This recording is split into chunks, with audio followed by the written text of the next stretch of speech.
Kimberly. And thank you all for your time. Thank you for being on the call tonight. And, you know, if you ever thought about, I wish just once in my life I was at the right place at the right time, well, now you are. We were, you know, 32 years ago, and so thankful, thankful every single day for where we are today, because we made the right decision back then. You don't have to be real smart to do this business. You just have to be smart enough to recognize that you're at the right place at the right time. Just jump in and listen and put the pedal to the metal. So when we first started the business, we were a couple of high school dropouts. Smile, dear.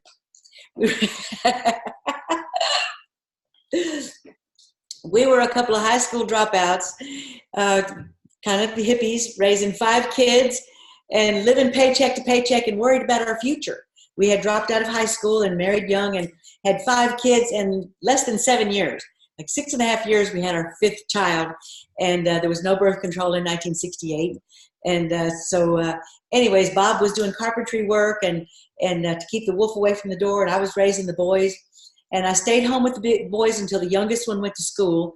And then I jumped into the job market and realized that without any education or any skills, that I was doomed to make minimum wage the rest of my life.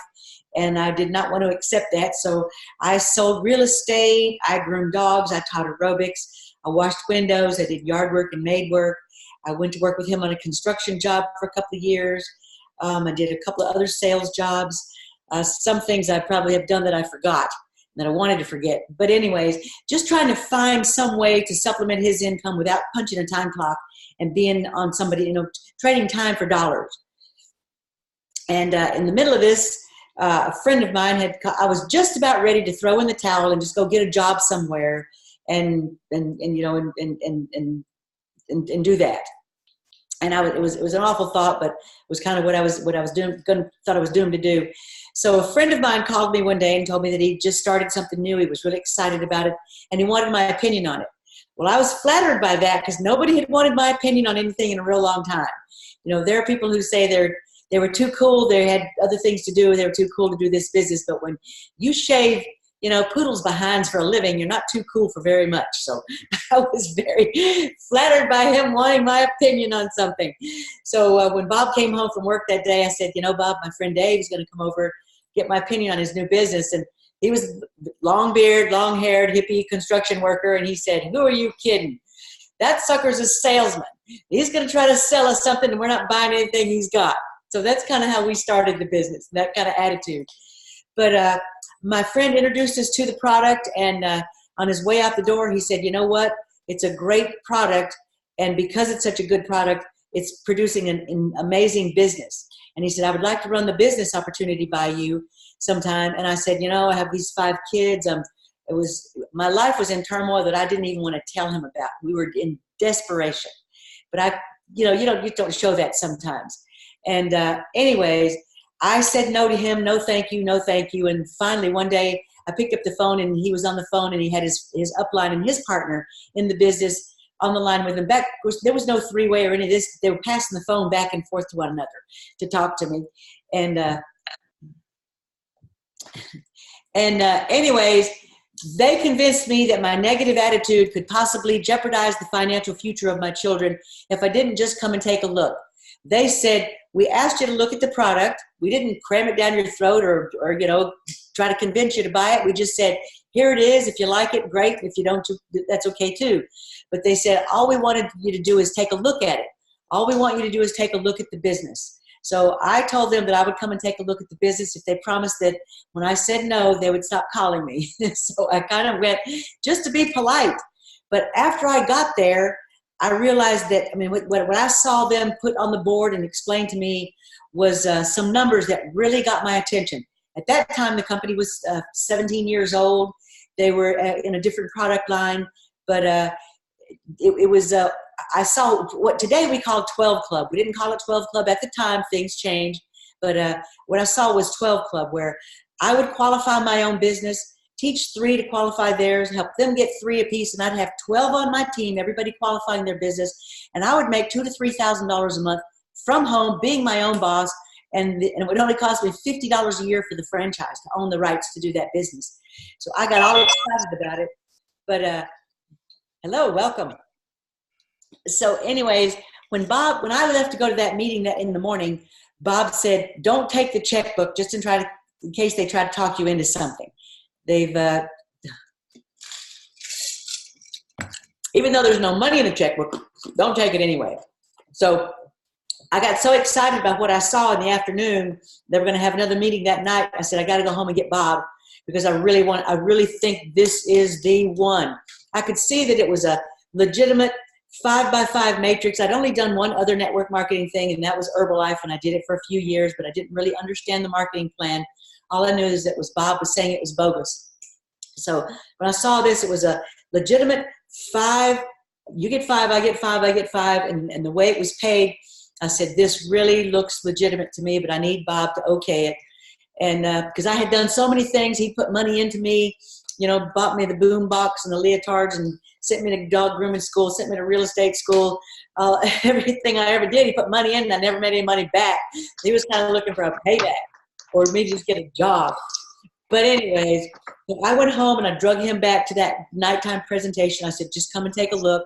And at the end of the meeting, he agreed that he did love me enough to let me try one more thing. And I just went to work with what my friends taught me. Share my story, share my product story, share my business story, and promote events, do events, show up at events. And it wasn't long until I was out earning Bob. And so it quickly took over everything else I was doing. And I was out earning him, and he quit his job and joined me full time. And that was in our first year. And our first year was our worst year out of all the 32 years. And it seemed like heaven.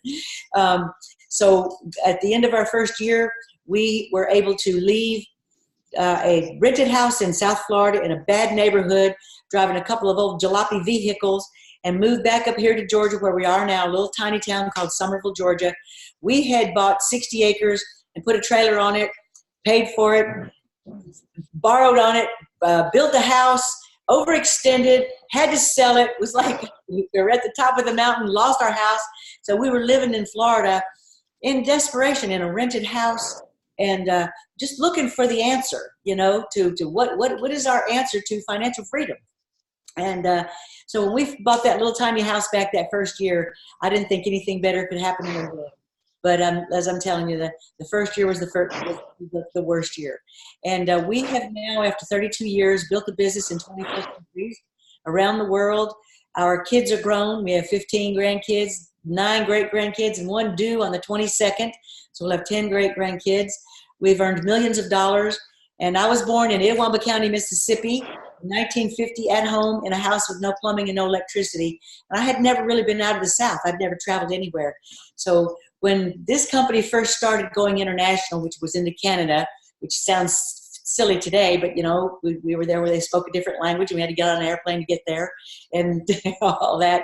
But anyways, it's just been amazing. And I've traveled all over the world, been over 130 times to Europe, 9 times around the world, been to Japan and Australia and Malaysia and the Philippines, and just amazing that they've been to the Holy Land, and the most recent has been Dubai.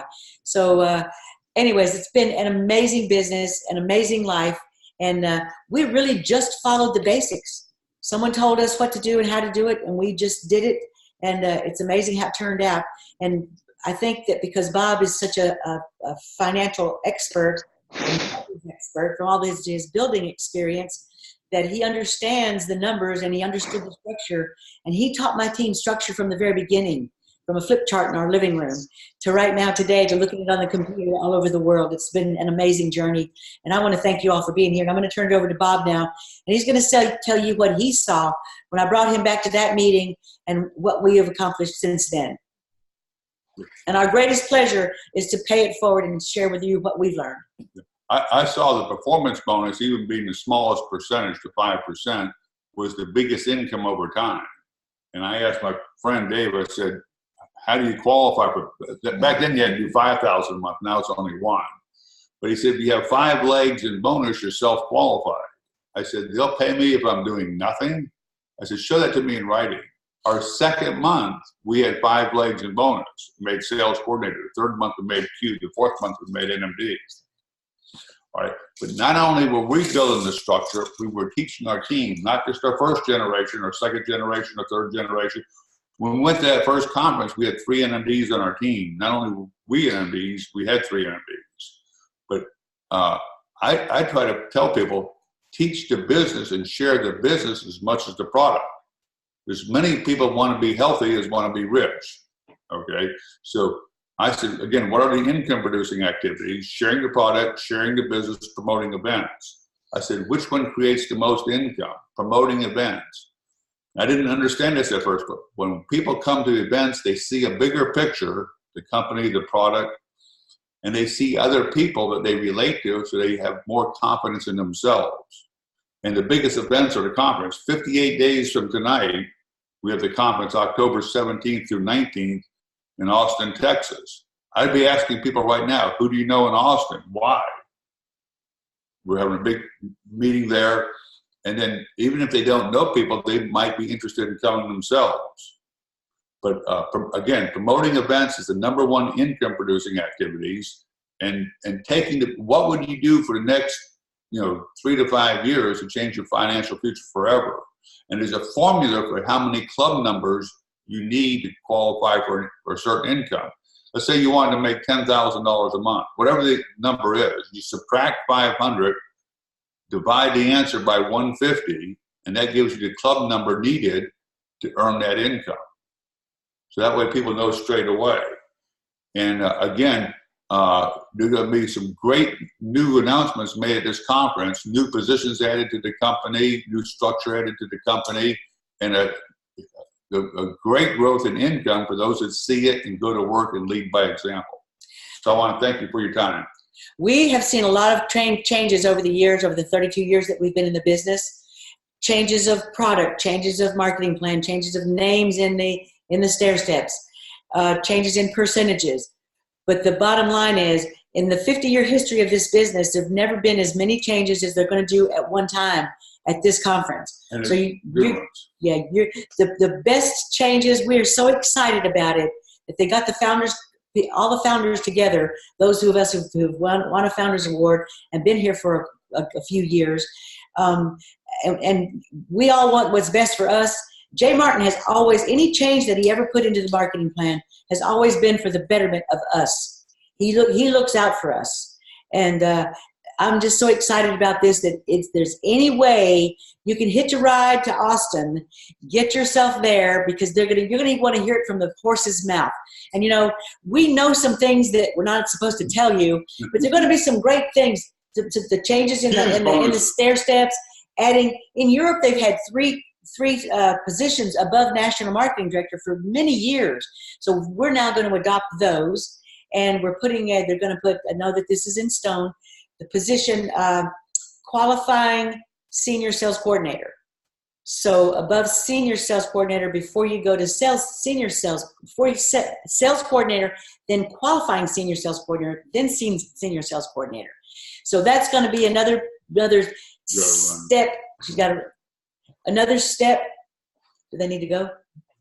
Oh, another step before SSC with bonuses. So anyways, more bonuses, more fun, it's just the most excited that I've been since the day I started the business. So thank you, Kimberly. Sorry for when I went a little long. Oh, no, you guys are good, man. Did Bob share his numbers? I had to step away for a tiny second with my kids. You shared some numbers, yes. How many you guys talked to in the first? No, not really, but in our first. You share those. Okay, in our first 4 months in the business, we thought that because of our lack of education, we were going to have to work 10 times as hard as everybody else. So when everybody was talking to 2, we were talking to 10 a day. So in our first 120 days, we talked to over 400 people. We got a lot of customers. Well, in our first 30 days, I got 20 customers and 3 team members, which got me off to a fast start. And I started telling everybody, the heck with 60 days. Let's just do the thing in 30 days and get it over with. We weren't getting any bonuses then, but we were making more money for doing the same thing. So anyway, in 4 months, we talked to over 400 people. We got a lot of customers, but 11 people joined our business. And somebody said, how did you how did you tolerate so many people saying no? And I said, you know what? When somebody said yes, I forgot about how many said no. I just went with the one that said yes. It was like, let's hitch our wagon and go. And but the 11 people, you know, you don't have to recruit a contingent to build a huge business. If you get 5 good ones, who get 5 good ones, who get 5 good ones, all the way down, and everybody just does $100 in business, you're going to make close to $20,000 a month, just with a small team like that. So just concentrate on the structure. And that's what he taught me and on my team, was to concentrate on the structure and sharing the vision, you know, of what's possible. Of course, this vision that we're living is so big, I couldn't even have shared it at that time. So it's just been amazing. But it's like, as you climb a mountain, your vision gets better. You know, the view gets better. So from the time you first sign your application to now is like, I mean, I feel like I'm on Mount Everest looking down and I'm like, whoa. But Austin is going to be the most exciting conference we've ever had in 50 years and my 32 years with this company. And it's going to be really, really exciting. And we're going to start 2020 with just so much better. If it could even have gotten that. I wake up feeling like Cinderella every day. That's awesome. And you guys, I have been to their farm, the Burdick farm in Georgia, and it is amazing. Can you tell everyone, I know you said that you shared that part of your story where you guys had lost it previously, but you were able to buy back the farm, and tell everybody what you've done with it since you were able to, because that was a big dream that. Yeah, it's amazing what we've done. I mean, it's now 300 acres, and like I said, my kids are grown. We've traveled the world and earned millions of dollars. And you know that when you making money doesn't make you a better person. It just gives you a better lifestyle. It gives you choices. If you ever said, "If I could, I would," you know, I don't want to get emotional, but if I could buy 20 acres next door to me and build my mom a house and furnish it and give it to her. If I could give my church $10,000 when they need it. If I could give my grandkids, do a 4th of July party for 200-300 people and invite everybody here for free and feed them and show them fireworks and, do that for our community. It's just, the things that you're able to do with the money, the dreams that you're able to make come true for yourself, the community, it's just been amazing. We've been blessed beyond our wildest dreams. So thank you for having us, Kimberly. I'm going to say thank you. Thank you for realizing all those dreams so that we could watch you and follow in your footsteps. So thank you, guys. All righty. Thank you. Bye-bye, everybody. See you in Austin.